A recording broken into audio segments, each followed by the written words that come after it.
Assalamu alaikum, ihr Lieben. Willkommen auf meinem Kanal zu einem neuen Gesundheitsvideo von mir. Heute backen wir eine vegane, basische Pizza, wo der Teig ohne Ei und ohne Joghurt zubereitet wird, wo keine säurebildenden Zutaten enthalten sein werden und wo der herkömmliche Käse durch meinen selbstgemachten veganen Käse ersetzt wird. Diese Pizza schmeckt genauso köstlich wie herkömmliche Pizza, aber sie ist um einiges gesünder und eben basisch. Sprich, sie wird den Körper nicht mit säurebildenden Zutaten belasten. Wir fangen zuerst mit dem Teig an. Dazu hatte ich jetzt schon Vollkornmehl in eine Schüssel gegeben, gemahlenen Schwarzkümmel, weil der gegen jede Krankheit hilft, und ein Päckchen Trockenhefe. Und dazu gebe ich jetzt meinen roh veganen Knoblauchdip, der auf der Basis von Mandeln und Hafermilch hergestellt wurde. Der ersetzt sozusagen die Eier und das Joghurt.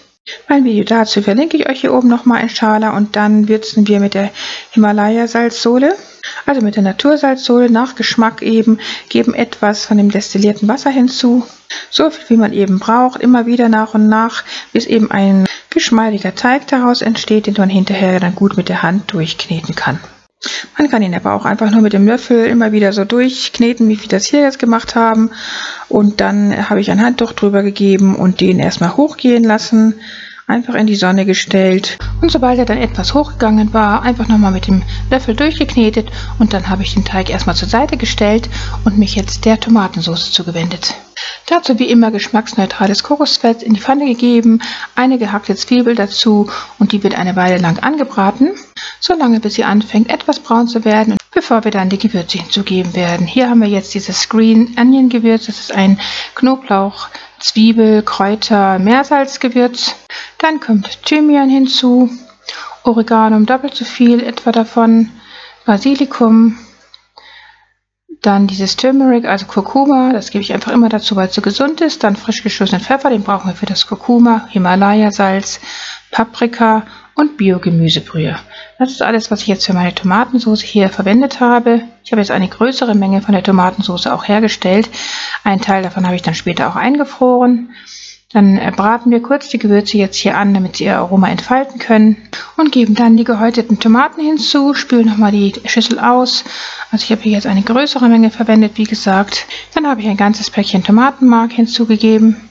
Alles kurz durchgerührt, die Tomaten ein bisschen mit dem Pfannenheber zerkleinert, und dann kommt die Hafersahne hinzu anstelle der herkömmlichen Kuhmilchsahne, die eben säurebildend auf den Organismus wirkt, weil sie eben zum einen von stark verarbeiteter Milch stammt, also von homogenisierter und pasteurisierter Milch, und zum anderen von Kühen aus der Massentierhaltung, die mit Kraftfutter gefüttert werden, anstelle von grünem, frischem Gras auf der Weide, das sie fressen dürfen und die Antibiotika verabreicht bekommen und viele andere Medikamente, und dadurch ist die Milch und sind ihre Produkte heute sehr ungesund für den Körper.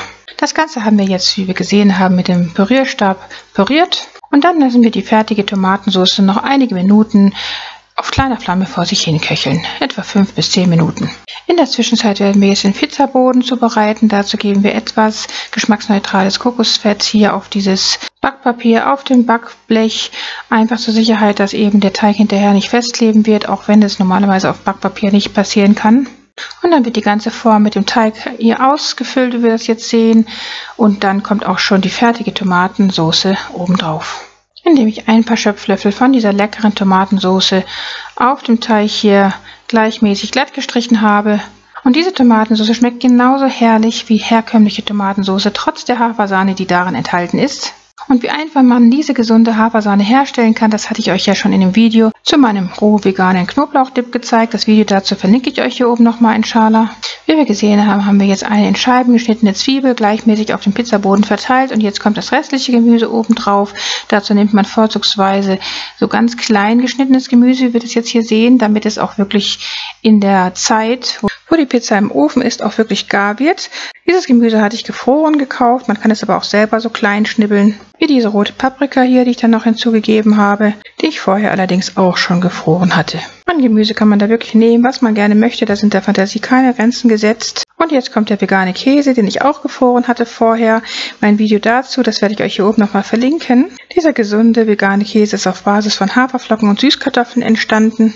Und man kann ihn individuell so würzen, wie man das gerne mag. Also ich fand diesen Käse fast noch leckerer als herkömmlichen Käse auf der Pizza jetzt. weil er der Pizza im geschmolzenen Zustand einen extrem pikanten, köstlichen Geschmack verliehen hat, sodass er im geschmolzenen, überbackenen Zustand fast noch besser schmeckt als im frischen Zustand. Mashallah. Und dann fiel mir zwischendurch noch ein, dass ich ja noch etwas Oregano und Kräutergewürze drüber streuen wollte, bevor ich dann eigentlich letztendlich den Käse drüber geben wollte. Deswegen hatte ich das zwischendurch gemacht. Ich hatte dann hier noch dieses Green Onion Gewürz dazu gegeben und dann eben den restlichen veganen Käse oben drüber gestreut. Und damit ist die Pizza auch fast schon fertig vorbereitet für den Ofen und muss bald jetzt nur noch in den Ofen gegeben werden. So sieht das jetzt aus mit dem veganen Käse oben drüber. Schon jetzt richtig lecker, finde ich, mashallah. Jetzt kommt das Ganze einfach in den Ofen auf Mittelstufe bei 175 Grad und mit Umluft und wird einfach wie eine normale Pizza so lange gebacken, bis eben der Pizzaboden gar ist und auch das Gemüse gar ist und bis das Ganze eben schön überbacken ist. Und so sieht dann die fertige Pizza auch aus. Zwar ist jetzt hier die Farbe nicht die gleiche wie bei herkömmlichen Käse, also die Farbe ist etwas brauner. Beim Schmelzen bekommt eben dieser vegane Käse eine etwas dunklere Farbe als jetzt herkömmlicher Käse, aber das hat dem Geschmack überhaupt keinen Abbruch getan. Der schmeckt so köstlich, also fast noch besser, wie gesagt, als mit herkömmlichem Käse. Mashallah. Wenn man für den Teig auch anstelle von Weizenvollkornmehl Dinkelvollkornmehl nimmt, wie hier in meinem Rezept, dann ist das auch schon sehr viel gesünder als Vollkornmehl und glutenärmer als Weizenvollkornmehl, weil Weizen eben eine überzüchtete Getreideart ist, die schon sehr viele Nährstoffe verloren hat. Und wenn auch die Tomatensauce aus echten gekochten Tomaten gewonnen wird oder aus Biotomaten aus dem Glas, die keine Konservierungsstoffe beinhalten, wie hier im Video, dann ist auch die Tomatensauce um einiges gesünder als die herkömmliche Tomatensauce, die man für Pizza verwendet. Und da wir auch in den Pizzateig keine Eier, kein ungesundes Speiseöl oder Joghurt gegeben haben, stattdessen nur den roh veganen Knoblauchdip, der auf der Basis von Mandeln und Hafersahne entstanden ist. Und da wir auch anstelle von herkömmlichem ungesundem Käse den gesunden roh veganen Käse benutzt haben, haben wir insgesamt eine gesunde, basische, dazu sehr leckere Pizza erschaffen, die dem Körper keinen Schaden zufügt und keine Mineralien klaut, wie das herkömmliche säurebildende Gerichte tun, sodass man sich diese herrliche und gesunde Pizza jederzeit einverleiben kann. Alhamdulillah. Damit wünsche ich euch viel Erfolg und gutes Gelingen beim Nachbacken dieser leckeren, gesunden Pizza. Guten Appetit, vergesst nicht Bismillah zu sagen und dann sehen wir uns inshallah wieder beim nächsten Video. Liebe Grüße, Salam Alaikum, eure Mariam.